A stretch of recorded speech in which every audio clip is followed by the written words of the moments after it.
Thirdly, love is substance. Say that with me. Love is substance. Most relationships within this world are nothing more than two sets of expectations who come together to live in frustration, and they slap a label of love upon it. It's getting awful quiet in here, guys. Okay. Now, here is, again, if I had one thing to submit to you that I believe is one of the reasons why relationships fail time and time again, is because our stubborn insistence to magnify and amplify the form of a relationship and to totally disregard the substance of love flowing through that form. Now remember, I said to you that there are only two substances that we're ever dealing with at any given time. The substance of love and the substance, quote unquote, of fear. Of course, that substance isn't real. We believe it is at times, but it's not a real substance. So we're dealing any time with the substance of love and the substance of fear. And this course is a course in content and substance and not in form of any kind.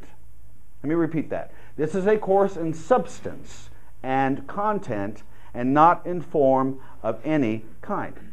So the ego's vision is always upon not what is showing up, but the way that your love is showing up.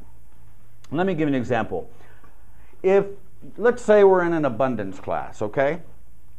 And I say to my students, look, do not restrict the distribution of God's abundance. Do not limit it and do not fragment it. For instance, somebody comes up to me and says, Kevin, I don't get paid till next Friday. And what am I going to do? What that individual is doing is restricting the channels by which God can bless that individual. Why? Because their focus is totally upon receiving that paycheck next Friday, and they can't get their mind off of it. When I get that paycheck next Friday, then I'll be okay. Same is true for love. We set our sights on an individual, on a fairy tale, and we're like, okay, everyone else move out of the way. Right? We leave all of these casualties along the roadside. When the love and the light of God is moving in every single channel within your experience, every single form. But the ego comes along and says, no, I want to restrict it to one form, in the form perhaps of a soulmate, in the future, who's going to somehow make you complete. And when you meet that soulmate, then you'll be happy. You see what the ego is trying to do here? It's trying to get you to, first of all, believe that happiness is not here and now, that happiness rests in the future in some soulmate kind of a form. Let me share something with you. Your soulmate, my friends, is not a person. It is an experience. It is an experience that you share with each and every one. Why? Because as we said earlier, you do not move with people in time and space. You are moving with them in the eternal, timeless now. So right now, all the love that I want to experience, I have right here. A Course in Miracles says it another way. Two gifts are offered you. Each is complete and cannot be partially accepted. Each is a picture of all that you can have, seen very differently. You cannot compare their value by comparing a picture to a frame. It must be the pictures only that you compare, or the comparison is wholly without meaning. Remember, it is the picture that is the gift, and only on this basis are you really free to choose. Look at the pictures, both of them. One is a tiny picture, hard to see at all beneath the heavy shadows of its enormous and disproportionate enclosure. The other is lightly framed and hung in light, lovely to look upon for what it is. So what we're being told here is that two gifts are offered us at any given moment. Again, two choices, two voices. One is a frame that is gaudy, that has its pearls and its diamonds on it. And why is it gaudy? Because this is a picture that the ego has painted of you, and it is a dark picture. And so what the ego has to do then is to what? Magnify and enlarge the frame that's enclosing that picture it says is you. You following me? All right. Now, the Spirit of Love has offered us another picture that we are told is lightly framed. Why? Because the picture of you is lovely to look upon. Is lovely to look upon. But you see why now that this voice of fear wants to magnify form and diminish what is flowing through that form? Let me give you another example. If you look at all of the cathedrals in Europe, okay, and the emphasis is placed upon the vehicle, right? The building, the temple.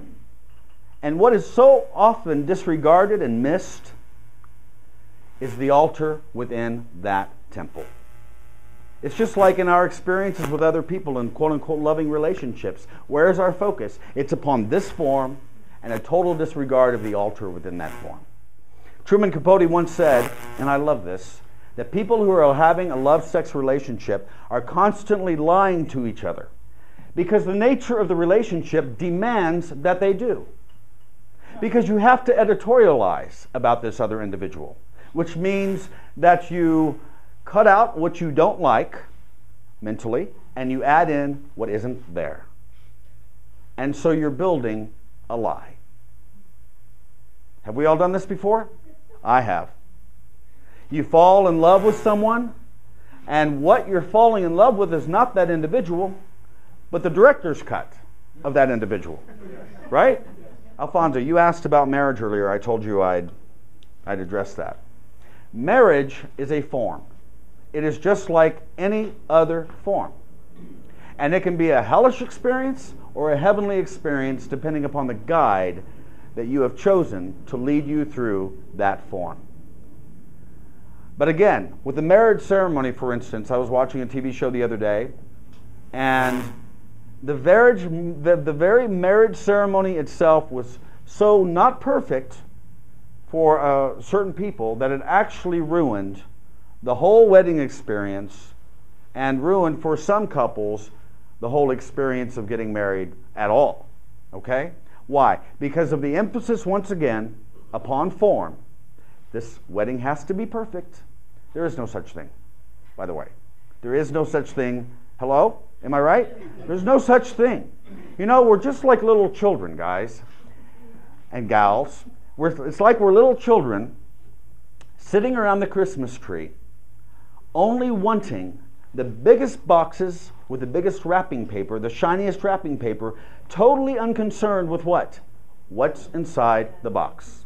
And so it is with marriage. Again, when the voice of fear is leading and anyone is trying to move a relationship into a form before it's ready, it can be a very hellish experience, like I said.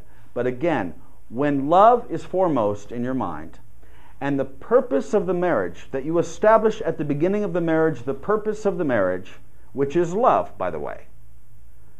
Okay, most relationships are not like this. Most marriages are not like this. They get into the relationship, they get into the marriage, and about 6 months down the road, that newlywed is scratching their head going, how the hell did I get here? Right?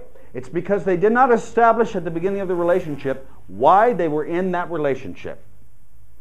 And may I say to you that the first indication, the first step of a loving, truly loving relationship is this: that you do not see your interest as separate from anybody else's interest. Your interest is to awaken to the love and the light within yourself and to help your brother, help your partner, help your lover to do the same thing, that you share that same interest. Does that make sense? Yes. Okay.